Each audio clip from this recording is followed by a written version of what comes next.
Aptitude test के time में अपना क्वेश्चन सिलेक्शन अच्छा रखो, रिसेंट जो एवरेज 7.5 8 इतना अगर लेके चलो तो वो बहुत अच्छे से काम करता है आपके फेवर में। ज्यादा focus I guess college life में सॉफ्ट स्किल्स पे करना चाहिए। Interview pressure is something that is very real. Alright, so hi guys, कैसे हो आप सब। So this is the second video of the placement series. जैसे कि हमने उत्कर्ष के साथ शूट की थी डिलॉयट में किस तरह से ऑन कैंपस प्लेसमेंट होती है, उसी तरह से आज ये सेकंड वीडियो आपके लिए आ चुकी है एलईके कंसल्टिंग कंपनी से related. So today we are with Paridhi Sharma जो किरोड़ीमल कॉलेज से है, एंड वो आज अपना एक्सपीरियंस शेयर करेंगे, प्लेसमेंट जर्नी शेयर करेंगे और किस तरह से उन्होंने एलईके कंपनी के अंदर अपनी प्लेसमेंट क्रैक की है। ये भी एक ऑन कैंपस प्लेसमेंट की सीरीज़ है, सो मेक श्योर कि आप इसको भी उतना ही प्यार दीजिए जितना आपने पुरानी वीडियो पे प्यार दिया है। सो मेक श्योर कि आप एंड तक देखना, and for better experience you can switch the speed to 1.5x ताकि आप जल्दी भी कवर कर सको वीडियो, एज वेल एज आपको अच्छी तरह से भी समझ आ सके। काफ़ी इन्फॉर्मेटिव, काफ़ी डिटेल वीडियो है लास्ट टाइम की तरह, एंड आई बिलीव कि आपके लिए काफ़ी इन्फॉर्मेटिव रहेगी। सो अगर आप एंड तक देखोगे, एंड अपने दोस्तों के साथ ही वीडियो शेयर करना बिल्कुल भी मत भूलना, बिकॉज शेयर करोगे तभी ज़्यादा से ज़्यादा ये वीडियो वायरल हो सकती है एंड लोगों तक पहुंच सकती है। सो अब आपके हाथ में है। 30 मिनट्स की लॉन्ग वीडियो शूट की है, उसके बाद फिर एडिट किया, तो काफ़ी ज़्यादा मेहनत की है। बस आप रिजल्ट्स दिखा देना, रिजल्ट्स आप ही शो कर सकते हो। So without any further ado, let's start today's video with the Paridhi introduction. Okay, hi Tushar, thank you so much पहली बात तो इनवाइट करने के लिए और इतना कैंडिड सा इंट्रो रखने के लिए। So guys, my name is Paridhi and अभी जैसे कि तुषार ने बताया, I am currently studying statistics third year Kirorimal college, and summer of 2023 में I will be joining LEK as an analyst.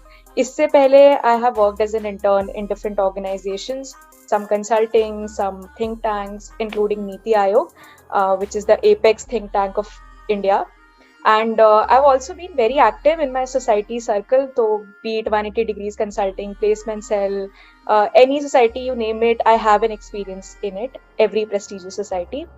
उसके अलावा I also create content on LinkedIn, and I definitely plan on expanding more and more when it comes to the platform and the diversity of what I post. Very excited to be here. And really actually बहुत सारे ऐसे interviews होते हैं जिसमें people just ask कि कैसा था, क्या था, बट वही जैसा आपने बोला, इतना डीप डिस्कशन कोई नहीं करना चाहता, जो मुझे लगता है इम्पोर्टेंट होता है सब चीजें जानने के लिए। ओके, ग्रेट परिधि। तो यार बिना टाइम वेस्ट करके शुरू करते हैं फटाफट। सो मैं आपको बता देता हूँ कि कैसे प्रोसेस रहने वाला है। तो बेसिकली 3 या 4 स्टेप्स होते हैं जनरली प्लेसमेंट सीरीज के अंदर, राइट। सबसे पहले सीवी शॉर्ट लिस्टिंग, उसके बाद एप्टीट्यूड आ जाता है, उसके बाद कुछ में केस स्टडी राउंड होते हैं, किस में गेस्टिमेट्स राउंड होते हैं, देन उसके बाद पर्सनल इंटरव्यू, ग्रुप डिस्कशन, इसके थ्रू रहते हैं। तो first of all I would like to know from you कि क्या क्या प्रोसेस रहता है, कितने स्टेप्स थे, एंड फिर एक एक स्टेप्स पे बात करते हैं। तो एक बार ब्रीफ आउट कर दो कि कितने स्टेप्स थे। देखो, वही जनरली जो आपने बोला, पहला राउंड जनरली सीवी शॉर्टलिस्टिंग होता है। इस कंपनी के लिए स्पेसिफिकली हमारे कॉलेज में I don't think CV shortlisting हुई थी। उन्होंने डायरेक्टली सबको एप्टीट्यूड टेस्ट का लिंक भेज दिया था, and first elimination aptitude test के थ्रू ही हुआ था। लेकिन सेम कंपनी ने सेम ही प्रोफाइल के लिए बाकी कॉलेजेस में सीवी शॉर्टलिस्टिंग रखी थी। तो ये था जनरली पहला राउंड सीवी शॉर्टलिस्टिंग होता है। उसके बाद जो सेकंड राउंड आता है वो एप्टीट्यूड टेस्ट का आता है, जिसमें इंग्लिश लैंग्वेज, लॉजिकल रीजनिंग और क्वांटिटेटिव एप्टीट्यूड बेसिकली टेस्ट होता है। उसमें से भी कुछ एक बहुत इंपॉर्टेंट टॉपिक्स होते हैं जो टेस्ट होते हैं। थर्ड राउंड था हमारा केस इंटरव्यू का, तो जिसमें हमारे केस इंटरव्यू के 2 राउंड थे, case interview 1 and case interview 2, same day पे ही थे। उसके बाद जो लास्ट राउंड था वो था पार्टनर इंटरव्यू का, तो उसमें कंपनी के पार्टनर के साथ इंटरव्यू था, एंड वो फाइनल राउंड था। ठीक है, तो मेरे को ये बताओ कि सीवी शॉर्टलिस्ट तो आपने बोला कि डायरेक्ट हो गया था मेरा, ठीक है, सेकंड एप्टीट्यूड टेस्ट में पहुंच गए थे, बट स्टिल काफी कॉलेजेस में चेक होता है सीवी, ठीक है। तो एक आइडियल सीवी किसे बोलते हैं, मतलब क्या क्या चीजें इंक्लूड होनी चाहिए, ठीक है। तुमने अपना सीवी किस तरह से बनाया था कि तुम्हें लगता है कि हाँ मेरा सीवी बढ़िया है। तो काफी सेकंड ईयर वाले स्टूडेंट्स हैं वो इसी चीज पे फोकस करते हैं कि भैया सीवी नहीं बन रहा सही, सीवी में बता दो क्या करना है। हाँ, ट्रू, सही बात है। एक तो सीवी बनाना एक ऐसी चीज नहीं है जो कि मैंने आज सोचा कि मैं सीवी बनाती हूँ एक अच्छा और मेरा कल बन जाएगा। सीवी क्योंकि वो सारी चीजें उसमें आती है जो आप अपनी 3 साल में कॉलेज में कर रहे हो, इसलिए सीवी बनाना एक कंटिन्यूअस प्रोसेस होता है। जिस दिन से आप कॉलेज ज्वाइन कर रहे हो उसी दिन से आपका सीवी मेकिंग प्रोसेस स्टार्ट हो जाता है। मुझे इस चीज की अवेयरनेस पहले से इसलिए थी क्योंकि मैं प्लेसमेंट सेल में थी और वहां हम लोग बहुत सारी सीवीज रिव्यू करते थे। तो कई बार मैं देखती थी सीवी को लेके बहुत ज्यादा इतना नहीं पता लोगों को कि क्या करना है। कुछ लोगों को तो इतनी ज्यादा वो अवेयरनेस का लेवल 0 था कि समटाइम्स पीपल जस्ट राइट एक पेपर पे कि उन्होंने क्या क्या किया, उनका पूरा एक्सपीरियंस, एंड उसको वो सीवी बोल देते थे। तो ये चीजें नहीं करनी है। एक आइडियल सीवी जैसे आपने बोला, मेरे हिसाब से सबसे पहली बात जो सीवी में होती है वो होता है एक अच्छा एजुकेशन, एक अच्छा एकेडमिक रिकॉर्ड। तो I am not saying again know the CGPA मारो, वो सब तो बहुत मुश्किल चीज हो जाती है, पर हाँ एक डिसेंट जो एवरेज 7.5 8 इतना अगर लेके चलो तो वो बहुत अच्छे से काम करता है आपके फेवर में, और उसका कोई हार्म नहीं है। और 7.5 या 8 GPA लाना मोस्ट ऑफ द कोर्सेज के लिए बहुत बड़ी कमिटमेंट नहीं डिजर्व करता। तो आराम से थोड़ा बहुत पढ़ के भी उतना लाया जा सकता है, बट उतना हमेशा कोशिश करना चाहिए कि मेंटेन्ड रहे। उसके एजुकेशन के बाद आता है आपका इंटर्नशिप का एक्सपीरियंस। मुझे ऐसा लगता है कि अगर आपकी 2 अच्छी इंटर्नशिप होती है सीवी में तो बहुत अच्छा रिफ्लेक्ट करता है आपकी प्रोफाइल पे in front of the recruiter. अब 2 अच्छी इंटर्नशिप का मतलब ये नहीं है कि आप एकदम Big 4 Big 3 कंपनीज जो एकदम बिग नेम्स होते हैं उनके साथ एसोसिएट करो। 2 अच्छी इंटर्नशिप का मतलब केवल इतना है कि आपकी प्रोफाइल ऐसी हो या आपका काम उन इंटर्नशिप में ऐसा हो कि आपने कुछ वैल्यू ऐड की हो, या आपने कुछ अपनी क्रिटिकल थिंकिंग, क्रिएटिविटी यूज करी हो। जैसे स्पून फीडिंग वाला काम होता है कि मैनेजर आपको बता रहे ये करना है और आपको बस उसमें गूगल से कुछ कॉपी पेस्ट करके लिखना है। इस तरह की इंटर्नशिप बहुत, जब लेटर भी जब इंटरव्यू स्टेज में आपके रिक्रूटर्स पूछते हैं कि आपने इस इंटर्नशिप में क्या किया, वो तब भी बहुत अच्छा रिफ्लेक्ट नहीं करता। तो अच्छी इंटर्नशिप जहाँ आपने सच में काम किया हो अच्छे से, या नहीं भी किया हो तो भी अगर आप उसे अच्छे से जस्टिफाई करके लिख सके तो वो एक बहुत अच्छी चीज हो जाती है। उसके अलावा उसके बाद आती है आपके कॉलेज में बहुत सारी सोसाइटीज होती है या कुछ वॉलंटियर एक्सपीरियंस। मेरे हिसाब से अगर आपके पास किसी एक कॉलेज की भी पोजीशन ऑफ रिस्पॉन्सिबिलिटी है, भले ही वो प्रेसिडेंट वाइस प्रेसिडेंट की हो या जस्ट एक जनरल सेक्रेटरी या कोई हेड ऑफ डिपार्टमेंट हो, अगेन आपकी अंदर की जो लीडरशिप क्वालिटीज होता है उसको रिफ्लेक्ट करता है वो। तो इट्स लाइक मैनेजर या रिक्रूटर कैन ट्रस्ट यू कि आगे जाके जब आप लोगों को मैनेज करने की बारी आएगी आप कर सकते हो, बिकॉज आपको पता है वो कैसे होता है। तो पोजीशन ऑफ रिस्पॉन्सिबिलिटी अगर मिल रही है तो बहुत अच्छी बात है, अगर नहीं मिल रही तो एटलीस्ट एज अ मेंबर तो आपको सोसाइटी जरूर ज्वाइन करनी चाहिए, अगर आप उसको सीवी वाले पर्सपेक्टिव से देख रहे हो तो। अगर सोसाइटी नहीं ज्वाइन करनी है तो कुछ और एक्स्ट्रा करिकुलर कर लो, कुछ कहीं वॉलंटियर काम कर लो, किसी एनजीओ के साथ एसोसिएट हो जाओ, पर ऐसा नहीं होना चाहिए कि आप पूरे कॉलेज में खाली बैठे हुए हो, वो बिल्कुल अच्छा नहीं जाता। उसके अलावा थोड़ी बहुत जो एक्स्ट्रा करिकुलर एक्टिविटीज है, जैसे कुछ लोगों को डांस में बड़ा इंटरेस्ट होता है, म्यूजिक में, सिंगिंग में, कुछ ऐसे होते हैं बहुत सारे केस कॉम्पिटिशन्स में पार्टिसिपेट करते हैं, या MU एंड डिबेटिंग, इस टाइप का कुछ ना कुछ भी होना चाहिए। क्योंकि आफ्टर ऑल यार बात क्या है कि रिक्रूटर भी एक इंसान को आपकी पर्सनैलिटी के लिए रिक्रूट करता है। तो ठीक है आप बहुत अच्छे हो, एकेडमिक रिकॉर्ड सब अच्छा है, बट अगर उन्हें मजा नहीं आएगा कल को आपके साथ टीम में एक साथ काम करते हुए, तो फिर कहीं ना कहीं वो गैप रह जाएगा। राइट। तो इसलिए फिर इसलिए वो जरूरी हो जाता है कि कुछ ना कुछ आप एक हॉबी भी पकड़ के चलो। एंड बाकी तो फिर थोड़े बहुत स्किल्स, ये एक बहुत इंपॉर्टेंट चीज है। जब स्किल्स की बारी आती है, बहुत सारे लोग टेक्निकल स्किल्स लिख देते हैं कि उन्हें MS ऑफिस आता है या फिर ये सॉफ्टवेयर आता है और बस डन, बट सॉफ्ट स्किल्स और हार्ड स्किल्स दोनों लिखना बहुत जरूरी है। सॉफ्ट स्किल्स में जैसे leadership, communication, public speaking, team work, ये बहुत इंपॉर्टेंट सॉफ्ट स्किल्स होती है लिखने के लिए। बाकी टेक्निकल स्किल्स तो प्रोफाइल के हिसाब से आप देख सकते हो, अदरवाइज मैं सजेस्ट करती हूँ कि MS ऑफिस, जिसमें कि वर्ड, पावरपॉइंट, एक्सेल, ये तो मेंशन होना ही चाहिए सीवी में। इसके अलावा थोड़ी बहुत चीजें इधर उधर हो सकती है। हर कंपनी का जॉब डिस्क्रिप्शन आता है, जॉब डिस्क्रिप्शन को देख के उसके हिसाब से आप अपने सीवी में चीजें डाल सकते हो। झूठ मत बोलो सीवी में कभी, बट हाँ अगर ऐसा है कि आप कोई चीज एक दिन में सीख सकते हो तो डाल दो, डेफिनेटली डाल दो। तो ये एक आइडियल सीवी मेरे हिसाब से दिखना चाहिए। एक काफी सही पॉइंट तुमने ऐड किया था स्किल्स वाला, कि soft skills and hard skills दोनों में डिफरेंशिएट करना जरूरी है। मैंने भी विक्रमादित्य के साथ इंटरव्यू किया था ऑन इंटर्नशिप्स ओनली, तो उन्होंने एक काफी सही चीज बोली थी कि ज्यादा focus I guess college life में सॉफ्ट स्किल्स पे करना चाहिए, because hard skills you can build in a month और 2 और 6 मंथ्स, ठीक है, लेकिन सॉफ्ट स्किल्स एक लॉन्गर टाइम के लिए, मतलब कि कंटिन्यूस जब उस पर आप वर्क करते हो तब जाके एनहांस होती है। तो सॉफ्ट स्किल्स ज्यादा इंपॉर्टेंट है, बिकॉज एक्सेल आप 2 महीने 3 महीने में सीख जाओगे, बट कम्युनिकेशन स्किल्स 2 महीने के गेम नहीं है, पब्लिक स्पीकिंग 2 महीने की गेम नहीं है, वो आप कंटिन्यूसली वर्क करते रहना पड़ेगा। तो ये डिफरेंस जरूरी है। एंड ऑल्सो एक थोड़ा मेरा कॉन्ट्राडिक्टरी व्यू पॉइंट था उस पे, जो सोसाइटी वाला तुमने पॉइंट रखा था एज अ मेंबर, राइट। मेरा वहां पे क्या होता है कि एज अ मेंबर तुम फर्स्ट ईयर में काम कर लो, ठीक है, सेकेंड ईयर में अगर तुम्हें पीओआर्स मिल रही है, ट्राई करो पीओआर्स लेने की, अगर तुमने काम किया है तो। अगर काम नहीं किया तो भाई छोड़ दो सोसाइटी, ठीक है, सिंपल सी बात है, अगर पीओआर्स नहीं मिल रही। बिकॉज मेरा पर्सपेक्टिव ये है कि सेकेंड ईयर में आके तुम्हें आइडिया लग गया कि चीजें कैसे हो रही है, सेकेंड ईयर में थोड़ी लीडिंग पोजीशन में जाते हो तो वहां से थोड़ी ज्यादा स्किल सीखने को मिलेगी, रेदर देन कि आप फिर से किसी के अंडर काम कर रहे हो, राइट।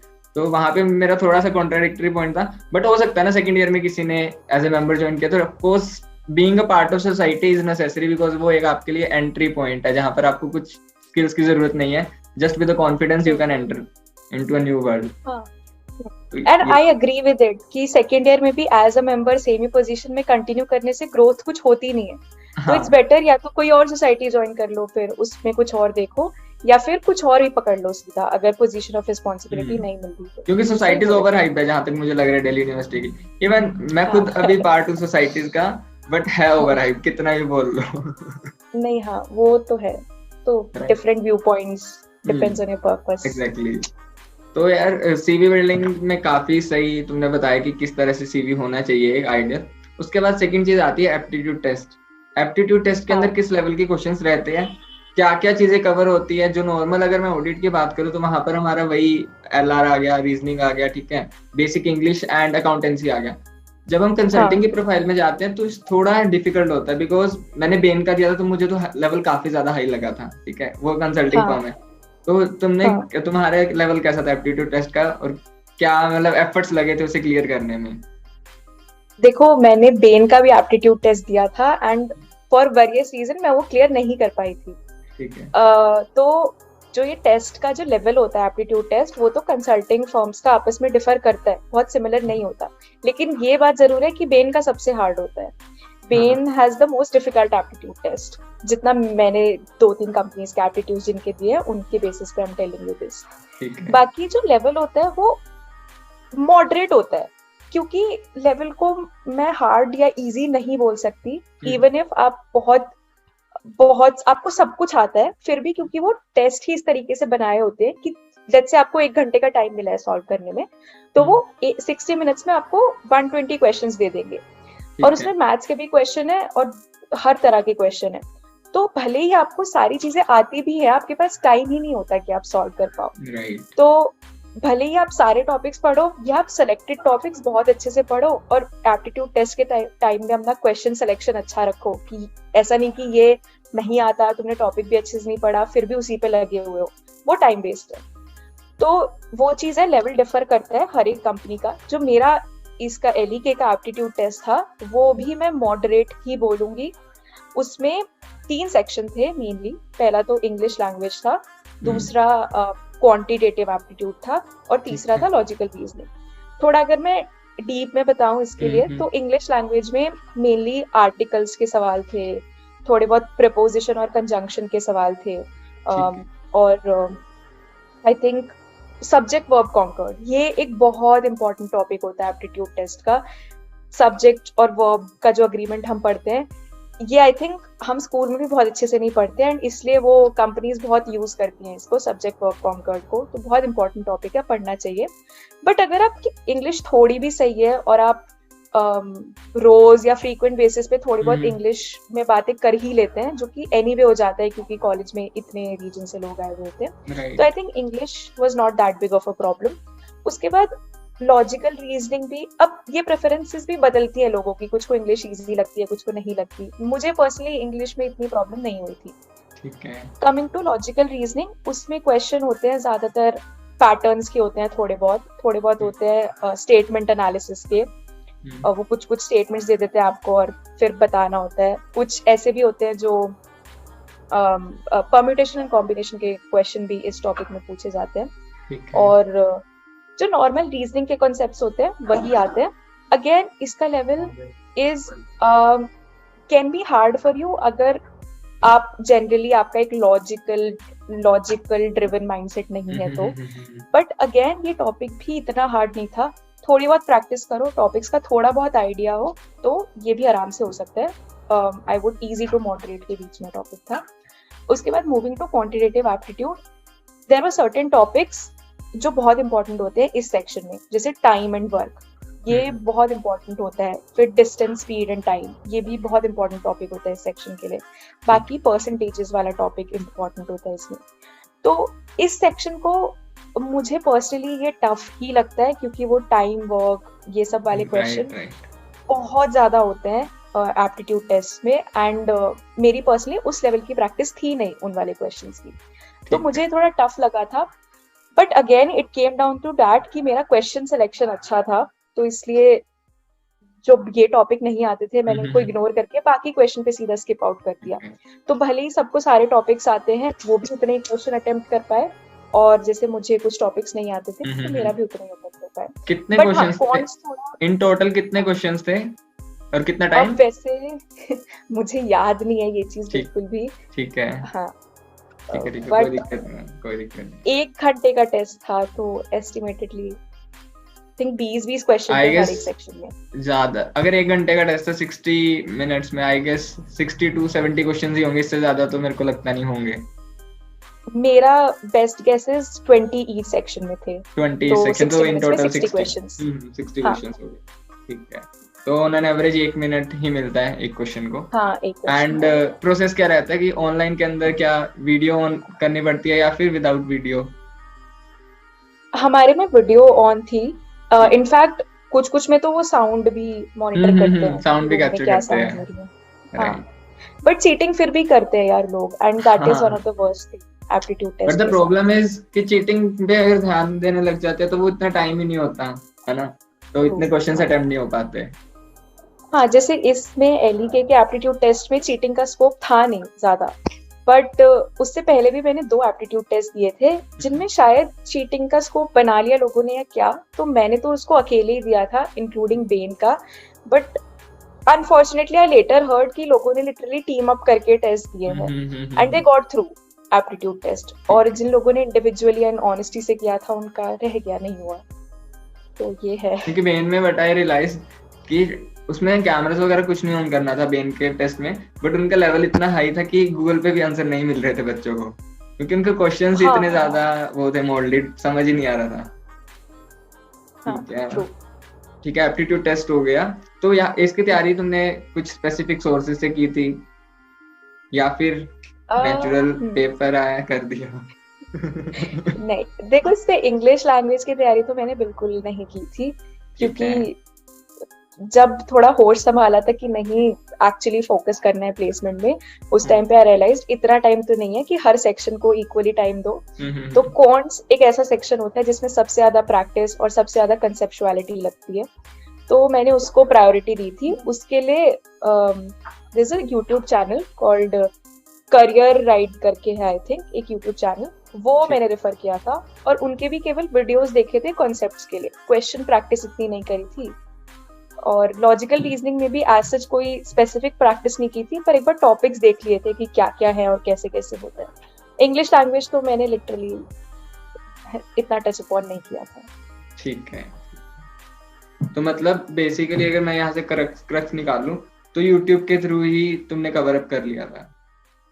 हाँ, बुक से पढ़ने जाओ तो बहुत ज्यादा टाइम लगता है और मजा भी नहीं आता। ठीक है, द नेक्स्ट थिंग वाज तुम्हारा हुआ था कौन सा राउंड? उसके बाद केस इंटरव्यू राउंड था। हाँ, केस। तो तुम्हारा नेक्स्ट राउंड था केस इंटरव्यू, राइट? तो केस इंटरव्यू के अंदर क्या क्या चीजें मतलब होती है, क्या करना पड़ा था, तो उसके बारे में थोड़ा बताओ। और 2 लेवल्स हुए थे, राइट? तो दोनों इंडिविजुअल क्लियर करने पड़े कि जिसने फर्स्ट क्लियर किया वो सेकंड में गया, या सबके दोनों राउंड हुए थे उनका कलेक्टिव? हाँ, नहीं, एलिमिनेटिव राउंड था, जिसका फर्स्ट क्लियर हुआ था वो ही सेकंड में गया था। ठीक है। केस इंटरव्यू राउंड से पहले एक नॉन इवैल्यूएटिव राउंड था जिसको केस वर्कशॉप बोला जाता है। तो उसमें क्या होता है, कंपनी से कुछ प्रोफेशनल्स होते हैं, वो और आप लोग मिलके एक केस को सॉल्व करते हो साथ में। अब ये राउंड वैसे तो काफी लोगों को जो ऑलरेडी कंसल्टिंग इंटरव्यूज के लिए बैठ रहे हैं उनको पता होता है केस सॉल्व कैसे होती है, या वो पढ़ रहे होते हैं, बट ये राउंड फिर भी बहुत जरूरी होता है क्योंकि इसमें एक केस स्टेटमेंट को सॉल्व करने के बहुत सारे तरीके होते हैं। तो इस राउंड में कंपनी आपको बताती है कि वो क्या चाहती है कि आप किन चीजों पे फोकस करें। तो इस नजरिए से ये राउंड इम्पोर्टेंट हो जाता है कि एक प्रॉब्लम को सॉल्व करने के 3 तरीके हैं, बट कंपनी क्या चाहती है कि आप उनके वाला तरीका कैसे अपनाएं। तो इसके लिए केस वर्कशॉप राउंड था, जिसमें थोड़ा बहुत मुझे आइडिया लग गया था कि कंपनी को क्या चीजें प्रायोरिटी बेसिस पे चेक करनी है। ठीक है। उसके बाद जो केस इंटरव्यू राउंड हुआ था पहले वाला, उसकी लेवल बताओ या फिर क्या? लेवल भी बता दो, और अगर केस थोड़ा एक्सप्लेन कर सकते हो या फिर क्या पूछा गया था, तो थोड़ा ज्यादा अंडरस्टैंडिंग मिल पाएगी ऑडियंस को कि केस इंटरव्यू में होता क्या है। हाँ ओके, बिल्कुल। तो डिफिकल्टी लेवल तो मेरे हिसाब से इस वाले राउंड का मॉडरेट, इजी टू मॉडरेट ही बोलूंगी मैं, ये बिल्कुल भी हार्ड तो नहीं था। एक तो हार्ड आपका इस जो फर्स्ट वाला इंटरव्यू राउंड था उसमें इंटरव्यू में एक तो केस इंटरव्यूअर थी मेरे साथ एंड एक एचआर थी। तो जो फर्स्ट ये जो इंटरव्यू स्टार्ट हुआ था, ये 2-3 एचआर क्वेश्चन से हुआ था। They didn't ask tell me about yourself और एनीथिंग, सीवी से रिलेटेड भी कुछ नहीं पूछा। उन्हें पता था कि केस इंटरव्यू राउंड है, तो डायरेक्टली केस इंटरव्यू में they went. 2 HR question normal से पूछने के बाद, उसमें भी वैसे टाइप के क्वेश्चन थे कि कौन सा लोकेशन प्रेफरेंस और थोड़ी बहुत इस टाइप की चीजें, कि आप एक इंस्टेंस बताना था लीडरशिप एक्सपीरियंस का, और एक ये था लोकेशन प्रेफरेंस वाला। उसके बाद डायरेक्टली केस स्टार्ट हो गया था। इस राउंड में जो केसेस सबको अलग अलग मिले थे, जो मुझे केस मिला था वो मार्केट एंट्री रिलेटेड केस था। तो केस प्रॉब्लम कुछ इस तरीके की थी कि एक कंपनी है और वो शिकागो एयरपोर्ट पे अपना ऑपरेशन सेटअप करना चाहती है। तो क्या क्या फैक्टर्स उनको इवैल्यूएट करने चाहिए इसके लिए। एग्जैक्टली ये नहीं था, बहुत टाइम हो गया केस इंटरव्यू दिए हुए, तो कुछ यही था, मार्केट एंट्री केस था। उसके बाद ये सब चीजें मैंने, मार्केट एंट्री का केस हुआ, बताया, ये तो इजी ही था मेरे हिसाब से। पर जिसका नेक्स्ट पार्ट था जिसमें मार्केट साइज एस्टिमेट करना था, तो उसके लिए ये नॉर्मल गेस्टिमेट्स में क्या होता है कि आपको इन्फॉर्मेशन गेस करनी पड़ती है, पर मेरी इंटरव्यूअर ने मुझे सारी इन्फॉर्मेशन दी थी। उन्होंने बोला था ये नंबर इतना है, ये नंबर इतना है, एंड अब बताओ आपको कुछ और चाहिए या इतना इन्फॉर्मेशन सफिशिएंट है। तो वो थोड़ा वहाँ पे, अब डिपेंड्स कि आप कितना प्रेशर ले रहे हो इंटरव्यू में, उस हिसाब से आप मैनेज करते हो। बट एक चीज जो मैं एक्चुअली बोलना चाहूंगी इज कि interview pressure is something that is very real. सबको होता है, लिटरली सबको होता है। मैंने शायद इतनी प्रैक्टिस करी थी और उसके बाद भी इंटरव्यू के टाइम में, रियल टाइम में, मैंने एक इतनी छोटी सी बट इतनी बड़ी मिस्टेक की थी जो शायद इंटरव्यू को ये रियलाइज करा सकता था कि मैं कितनी डम हूँ या मैं ये भी कंसिडर नहीं कर रही। बट मेरी इंटरव्यूअर इतनी कोऑपरेटिव थी उस टाइम पे। शी सेड कि कोई नहीं, let's start over with Would you like to highlight that? Highlight, yes of course, क्योंकि मैंने एक्सपेक्ट नहीं किया था कि इंटरव्यूअर्स इतने कोऑपरेटिव हो सकते हैं। बट लेटर आई रियलाइज कि होते हैं इंटरव्यूअर्स भी, क्योंकि they want you to perform your best. Right. तो बहुत अच्छी थी वो, she was still very accommodating, बहुत अंडरस्टैंडिंग। और ऑल्दो मैंने एक्सपेक्ट नहीं किया था कि मैं क्लियर करूंगी, but I cleared this round. तो ये केस इंटरव्यू राउंड 1 था, जिसमें मुझे मार्केट एंट्री और मार्केट साइज को एस्टिमेट करना था। और इसके बाद केस इंटरव्यू राउंड 2 था। अगेन मैं उसको मॉडरेट ही बोलूंगी। एक तो इट ऑल डिपेंड्स कि आपका इंटरव्यूअर भी कैसा है, आर दे बीइंग कोऑपरेटिव। अगर वो कोऑपरेटिव हो रहे होते हैं तो केस थोड़ा 2 साइडेड लीड होता है। बट अगर इंटरव्यूअर इज लाइक आपको केस स्टेटमेंट दे दिया बस, तो फिर पूरा आपके ऊपर ही आ जाता है कि आपको कैसे अप्रोच करना है। तो मेरा सेकेंड इंटरव्यूअर भी बहुत ही ज्यादा, it was not just me leading the case, it was him leading as much as I was leading the case.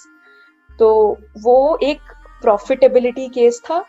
and although again मुझे केस पूरा अच्छे से याद नहीं है, बट उसमें कुछ ऐसा था कि एक कंपनी है, एक बियर कंपनी थी, एंड उन्होंने थोड़ा अलग से इसको प्रेजेंट किया था इन्फॉर्मेशन को, बट मैं क्रक्स में बताना चाहूँ तो एक बियर कंपनी थी जिसके प्रॉफिट्स फ्लक्चुएट कर रहे थे। तो हमें देखना था कि प्रॉफिट्स क्यों फ्लक्चुएट कर रहे हैं, जबकि दूसरी एक कंपनी है जिसके प्रॉफिट्स स्टैग्नेंट है, मतलब जितने। अच्छा, इससे रिलेटेड सारी इन्फॉर्मेशन तुम्हें दी हुई थी, तुम्हें उससे कंक्लूजन बताना था कि ये रीजन है, राइट? एग्जैक्टली, हाँ। तो उन्होंने स्क्रीन पे और भी चीजें, चार्ट्स और अच्छा, this was entirely online process? Entirely online, हाँ। True. Final round of interview तक? हाँ, फाइनल राउंड ऑफ इंटरव्यू तक। स्टार्टिंग में उन्होंने वो जो I think pre placement talk लेते हैं वो ऑफलाइन लिया था। अच्छा, वो उसके ऑफलाइन अलावा थी? पूरा ऑनलाइन था। हाँ, ओके। तो तो ये सही है। सेकंड राउंड था। ठीक है, केस इंटरव्यू के बाद लास्ट राउंड पार्टनर राउंड आया था, राइट? ठीक है। हाँ right, partner round. And I partner guess round, हाँ I guess partner round generally मैंने सुना नहीं है, बहुत रेयर कंपनीज में शायद होता है, बिकॉज जनरली एंड या तो टेक्निकल राउंड के साथ होता है फाइनल प्रोसेस, या फिर एंड होता है एचआर इंटरव्यू के साथ, राइट? तो पार्टनर राउंड में बताओ कि तुम्हें कैसा एक्सपीरियंस हुआ था एंड किस टाइप के क्वेश्चंस पूछे जाते हैं पार्टनर राउंड में? पार्टनर राउंड में जनरली कोई भी क्वेश्चन हो सकता है। कहीं कहीं पे पार्टनर राउंड में एक और केस वो लोग पूछ लेते हैं, बट मेरे राउंड में स्पेसिफिकली जो हुआ था 10-15 मिनट का राउंड था, एंड उस पे मेजरली जो क्वेश्चन थे वो मेरे सीवी से रिलेटेड थे। उससे पहले जितने भी राउंड ऑफ इंटरव्यू थे उसमें कहीं भी सीवी का कोई जिक्र नहीं था, किसी ने भी मुझसे एक भी सवाल सीवी के बारे में नहीं पूछा था। तो इस राउंड में स्पेसिफिकली, और सीवी से भी ऐसा नहीं कि जनरल क्वेश्चन की ठीक है तुमने ये इंटर्नशिप करी है, इसमें तुम्हारा क्या एक्सपीरियंस था, ऐसा नहीं, बट बहुत ही स्पेसिफिक क्वेश्चन कि अच्छा तुमने इस प्रोजेक्ट पे काम किया है और ये तुम्हारी स्टेटमेंट प्रॉब्लम स्टेटमेंट थी, तो अगर अब ऐसा कुछ सिचुएशन चेंज हो जाए तो व्हाट डू यू थिंक होगा। तो बहुत ही स्पेसिफिक उस टाइप के क्वेश्चन थे, और नंबर्स से रिलेटेड बहुत थे। वो लोग बहुत फोकस करते हैं नंबर्स पे, इम्पैक्ट पे, रिजल्ट पे, रादर देन तुमने क्या काम किया उससे ज्यादा इन सब चीजों पे फोकस होता है। तो ये सब था। बाकी normal why consulting, why LEK and और ये टाइप के क्वेश्चन भी थे कि और कौन सी कंपनीज, थोड़े बहुत इस टाइप के। अच्छा, और किसी कंपनीज में अप्लाई किया हो, ये भी पूछा था? हाँ इस टाइप की चीजें। अब इसको सब अपने सब्जेक्टिव तरीके से टैकल करते हैं, बट ये क्वेश्चन था। एंड हियर आई बिलीव कि जो चीज आ जाती है ना कि आप अपने सीवी में फेक चीजें मत ना लिखो, जिस चीज का तुम्हें नहीं पता वो बंदे यहाँ पर आके फंसते हैं अगर तुम फालतू में लिखते हो। एग्जैक्टली, जब आपको पता ही नहीं है कि आपने किया क्या है तो क्या ही सोल्यूशन दोगे। ट्रू ट्रू ट्रू, बिल्कुल। अच्छा, जो आपने मेंशन किया था अभी रिगार्डिंग कंपनीज वाला ही, कि और किसी कंपनी में आपने अप्लाई किया हो या फिर आपका किसी और कंपनी से ऑफर आया हुआ है, वुड यू रिजेक्ट और एक्सेप्ट? तो उसके उस टाइप में अगर तुमसे पूछा ये क्वेश्चन तो तुमने क्या रिप्लाई दिया था? अब आई थिंक मैंने उनको बताया था कि ये कुछ कंपनीज है जिन पे डेफिनेटली मैंने अप्लाई कर रखा है to keep my options open, but मेरी प्रायोरिटीज इस लाइन पे हैं and these are my some of the long term goals. तो obviously this is going to be my priority when it comes to deciding. अब again सबका यही तरीका नहीं होता, कुछ लोग डायरेक्टली बोल देते हैं कि नहीं कहीं और नहीं किया हुआ, बट मुझे वो थोड़ा इम्प्रैक्टिकल लगता है क्योंकि इंटरव्यू को भी पता ही है यार कि ये तो है, ओपन रखोगे ही।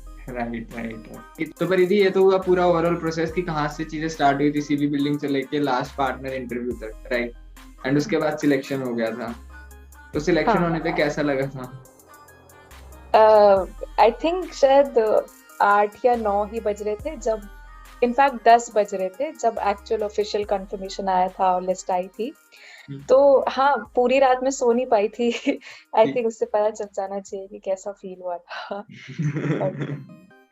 स्टार्टिंग में इतना हिट नहीं हुआ था, समझ ही नहीं आ रहा था क्या हो गया, बट अच्छा लग रहा था कि ये जो पूरा प्रोसेस है अब इससे दोबारा नहीं गुजरना पड़ेगा। ओके।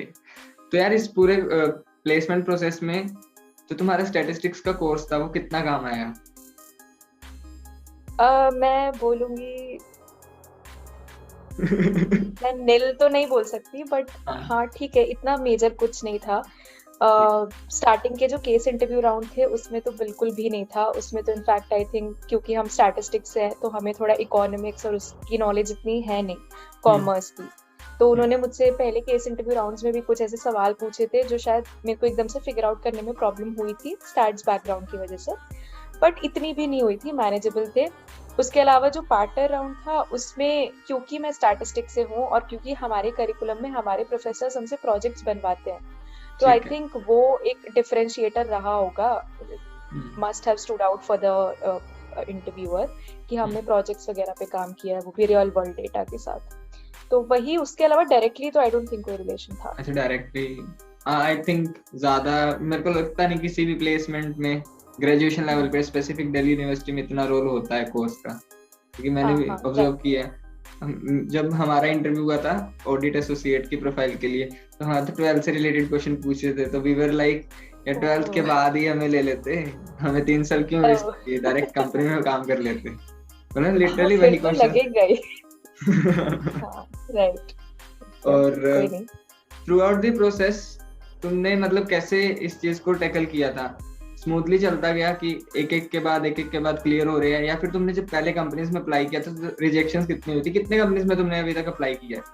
और ये एलिके में सिलेक्शन होने के बाद किसी में किया है जो इससे बेटर तुम्हें नहीं। लग? ठीक है, उससे पहले कितनी नहीं, कंपनी? एक्चुअली नहीं, ये मेरी थर्ड कंपनी थी ठीक जिसमें है। मैंने अप्लाई किया था।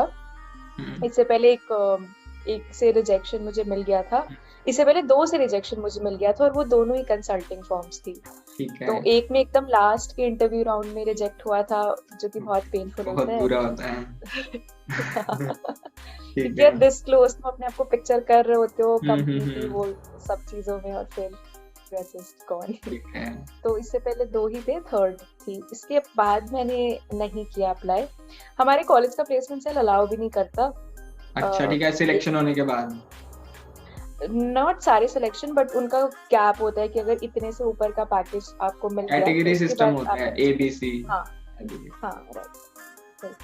Any learning from those two failures, two rejections?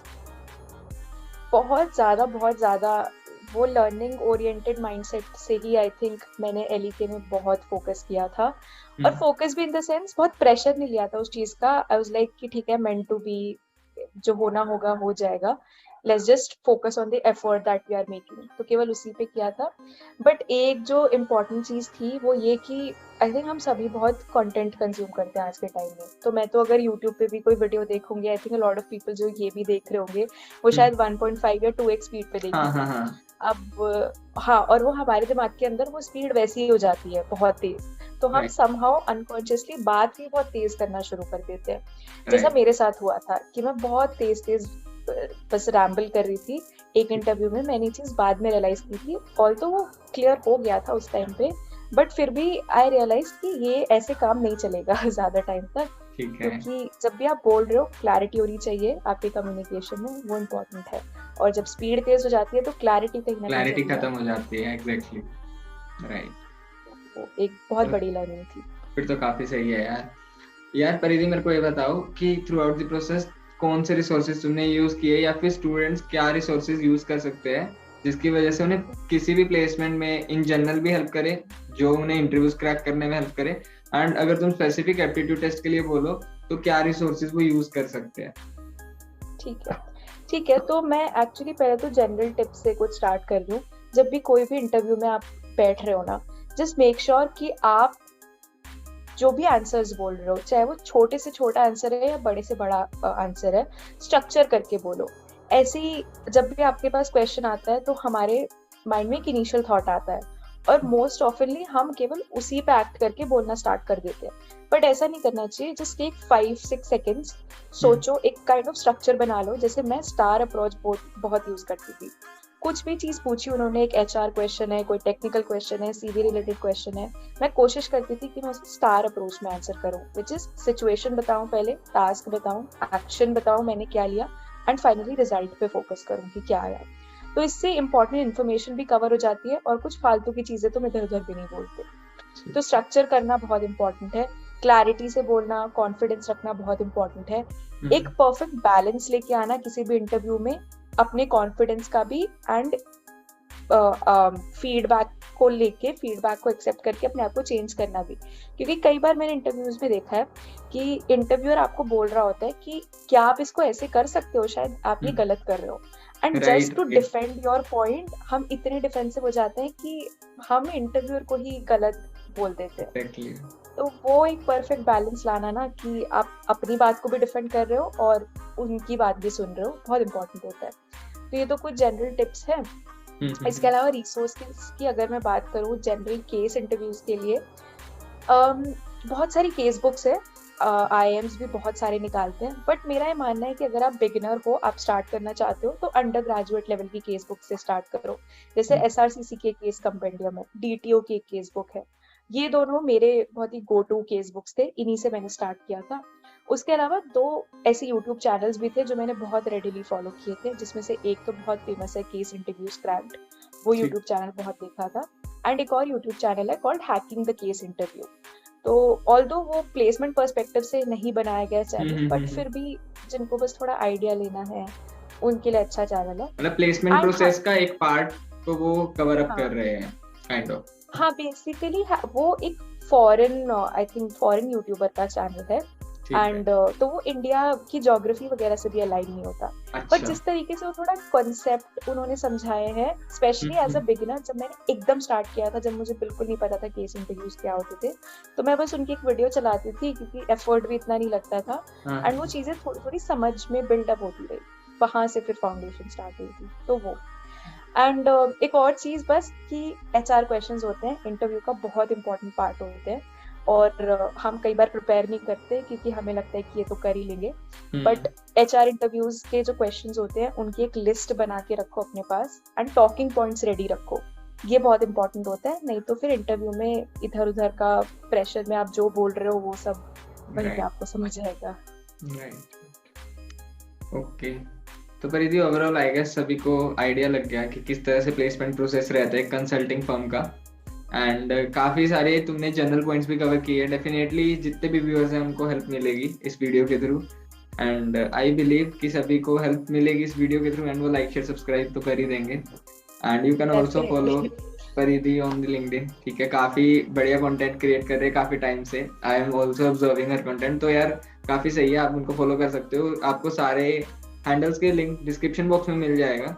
But before ending this podcast, परिधि कोई 3 या 2 टिप्स देना चाहोगे जो सेकेंड ईयर के स्टूडेंट्स हैं, जो थर्ड ईयर में एंटर करने वाले हैं, या फिर फ्रेशर्स को, क्योंकि अपनी तो ऑलमोस्ट कॉलेज लाइफ खत्म हो चुकी है। एकदम ऐसे ओल्डीज वाला फील आ रहा है, बट टिप्स तो यार बहुत सारे दे ही दिए थ्रू आउट द पॉडकास्ट भी, पर एक टिप तो मैं देना कोई ऐसे कॉलेज लाइफ से रिलेटेड कि हाँ यार ये तो बिल्कुल भी मत करना, या फिर ये तो कर ही लेना अगर बाद में बहुत पछताओगे। मेरे हिसाब से अगर तुम फ्रेशर हो तो सोसाइटीज को बाहर से रिजेक्ट मत करो, क्योंकि मैं भी कहीं ना कहीं ये मानती हूँ कि शायद जितनी नहीं होनी चाहिए उतना इम्पोर्टेंस हम सोसाइटीज को देते हैं, but at the end of the day अगर आपके कॉलेज में 50 लोग किसी चीज को कर रहे हैं और आप उस चीज को नहीं कर रहे और आप उसको कॉम्पेंसेट करने के लिए कुछ और भी नहीं कर रहे, तो फिर ये आपकी प्रोफाइल के लिए अच्छा नहीं होगा। तो वो बहुत बड़ा लूपहोल बन जाएगा आपका, डिसएडवांटेज है। हाँ, अब भले आपकी रीजनिंग सही हो या कुछ भी हो, बट फिर भी एक गैप आ जाएगा आप में और आपके पीयर ग्रुप में। तो किसी भी चीज को बाहर से रिजेक्ट मत करो, कॉलेज में बहुत टाइम है, अगर कोई चीज अच्छी लग रही है तो उसमें घुसो, उसको एक्सप्लोर करो, see what lies inside of it, तभी एक ट्रू पिक्चर पता चलती है। ठीक है, तो वो करो एंड जितने ज्यादा एक्सपीरियंसेस ले सको उतने ज्यादा लो, क्योंकि उसी से सॉफ्ट स्किल्स डेवलप होती है। जितने ज्यादा एक्सपीरियंस लोगे उतना ज्यादा आपकी सॉफ्ट स्किल्स डेवलप होंगी एंड उतना ज्यादा आपको उन्हें अप्लाई करने का मौका मिलेगा। तो यही 2 चीजें बस। थैंक यू सो मच परिधि for joining with me, and it was amazing conversation with you. काफी मुझे लगा नहीं कि मैं पहली बार कॉन्वर्सेशन कर रहा हूँ तुम्हारे साथ, तो काफी कंफर्टेबल भी फील हुआ, तो बढ़िया एकदम कॉन्वर्सेशन रही। एंड लास्ट में कुछ बोलना चाहो तो you can conclude with that. बहुत बोल दिया, अभी तो बस इतना ही मैं बोलूंगी कि प्लेसमेंट्स बहुत ही वियर्ड सा टाइम होता है कॉलेज लाइफ का। अगर आप सीरियस हो प्लेसमेंट्स के लिए तो बहुत वियर्ड होता है, आपके फ्रेंड्स की प्लेसमेंट लग जाती है, कई बार ऐसा होता है कि आपको लगता है इस बंदे में तो क्या ही था कि इसका हो गया, मेरा नहीं हुआ। बहुत रियल फीलिंग्स होती है, just accept your feelings, learning mindset रखो इसमें और अपने सक्सेस को एफर्ट से मेजर करो कि अगर आपने सच में अपना 100% दिया है तो ठीक है, रिजेक्शन हो एक्सेप्टेंस हो, आपने तो दिया, एंड बस इम्प्रूव करते रहो। That's all. That's it. Thank you so much Tushar for having me. Literally बहुत मजा आया, chilled out भी फील हुआ काफी, तो thank you so much. So guys, अगर आप यहाँ तक आए हो वीडियो देखते देखते, so first of all thank you so much. 30 minutes की लॉन्ग वीडियो आपने देखी एंड आई बिलीव कि आपको काफ़ी कुछ सीखने को मिला होगा एंड आपको पता लगा होगा किस तरह से एक कंसल्टिंग फर्म का प्रोसेस रहता है। Comment down the next company, उस कंपनी में फिर वीडियो लेके आएंगे किसी के साथ डिस्कशन करके एंड इसी तरह से पूरे प्लेसमेंट प्रोसेस को जानेंगे। मुझे कंपनी का नाम कमेंट बॉक्स में बताओ, तो वहाँ से मैं चूज़ करके नेक्स्ट पॉडकास्ट काफ़ी जल्दी लेके आऊँगा एंड आपके लिए काफ़ी हेल्पफुल होने वाली है। एंड डोंट थिंक कि यहीं पे रुक जाएगी, काफ़ी सारी कंपनीज़ की वीडियोस आएगी, तो ज़्यादा से ज़्यादा प्यार दो, ज़्यादा से ज़्यादा शेयर करो। And if you want to connect with me, links of all the handles are given in the description box, you can check it that. You can follow us on Instagram, LinkedIn as well as YouTube. So thank you so much guys for watching this entire video and अगर अच्छी लगी तो please like करके जाना, comment करके जाना, because and तक आए हो तो डेफिनेटली कुछ ना कुछ वैल्यू एडिशन हुआ है। एंड मेक श्योर कि आप वीडियो को ज़्यादा से ज़्यादा अपने दोस्तों के साथ शेयर करो and comment down the next name of the company जिस पे आप वीडियो चाहते हो। Thank you so much guys for watching this video and I am very happy कि आप यहाँ तक आए हो, पूरे 30 मिनट्स की लंबी वीडियो देखी है। तो डेफिनेटली आपको कुछ ना कुछ सीखने को मिला होगा, कुछ नई चीज़ पता लगी होगी। एंड आई होप कि आपकी भी ड्रीम कंपनी में प्लेसमेंट हो जाए। और नेक्स्ट वीडियो किस कंपनी पे चाहिए कमेंट बॉक्स में बताओ, ताकि मैं नेक्स्ट वीडियो उसी कंपनी पर लेके आ सकूं। एंड मैं अपनी भी जर्नी जल्दी शेयर करने वाला हूं, so stay tuned for that.